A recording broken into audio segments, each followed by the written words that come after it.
Le verbe. Le verbe est une action ou un état.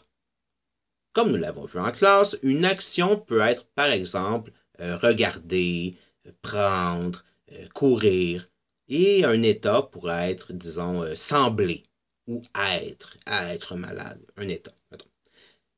Dans la phrase qui suit, on va devoir trouver les verbes. Mais comment on fait pour les repérer, ces verbes-là? Parce qu'on ne les connaît pas toujours tous. Donc, 3 trucs. Le premier truc serait de mettre la phrase à la négative. Ça veut dire quoi? Ça veut dire que lorsqu'on trouve un mot que l'on croit être un verbe, on va essayer de mettre un ne devant notre mot et un pas après notre mot. Ou un n apostrophe devant notre mot. D'accord? Donc, si j'ai un doute, disons pour le mot dans la phrase « Le suspect était un homme d'âge mûr », j'ai un doute pour le mot « suspect ». J'essaie de faire le truc. Le ne suspect pas était un homme. Le ne suspect pas était un homme.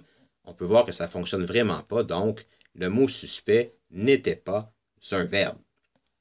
Mais on laissait pour le prochain. Le suspect n'était pas un homme. Le suspect n'était pas un homme. Ça fonctionne. Donc ici, on a un verbe. Et on continue. N'était pas un homme d'âge mûr. J'hésite pour le mot mûr. Donc, on fait le truc, on laissait. N'était. Le suspect était un homme d'âge ne mûr pas. Non, vraiment, vraiment pas. Pas de perte de temps, on continue. Mais il n'avait pas l'air. Est-ce qu'on pourrait dire, mais il n'avait pas l'air? Absolument. Donc ici, on a un autre verbe. Et disons un dernier pour la forme, le mot sportif. Je ne suis pas certain que le mot sportif soit ou pas un verbe, mais il avait l'air jeune et ne sportif pas. Non, vraiment pas.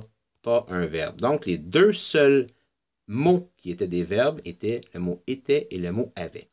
C'était mon premier truc, le truc du ne pas, mettre la phrase à la négative. L'autre truc serait de mettre devant la phrase le mot hier ou demain. Et là, tous les mots qui vont changer dans la phrase vont être des verbes. Donc là, je vais passer plus vite pour pas que la vidéo prenne trop de temps. Mais disons que j'avais demain, virgule, le suspect était un homme. Non, demain, le suspect sera un homme. Ce mot-là va changer si on veut que la phrase fasse du sens. Donc, c'est un verbe.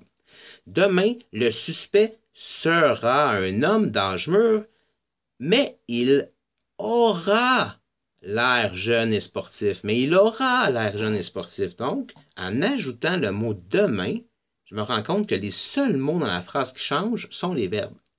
J'aurais pu mettre également le mot hier. Bon, ça dépend, c'est vous qui mettrez celui que vous voulez selon le contexte de la phrase. Le troisième truc serait de changer la personne. Par changer la personne, ce qu'on veut dire, c'est de changer les « il », disons, en « tu ». Tu avais. Oh, ça changerait ici. Nous avions. Ah, ça changerait ici.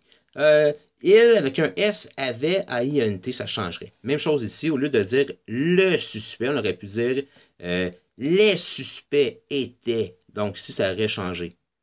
Donc, on peut voir que le truc aussi de changer la personne fonctionne. Les 3 trucs, dans le fait, fonctionnent. De mettre la phrase à la négative en mettant le ne pas, en plaçant le mot demain ou hier devant la phrase, ou en changeant la personne devant le mot que l'on croit être un verbe pour un autre. Et c'est de cette façon qu'on retrouve les verbes.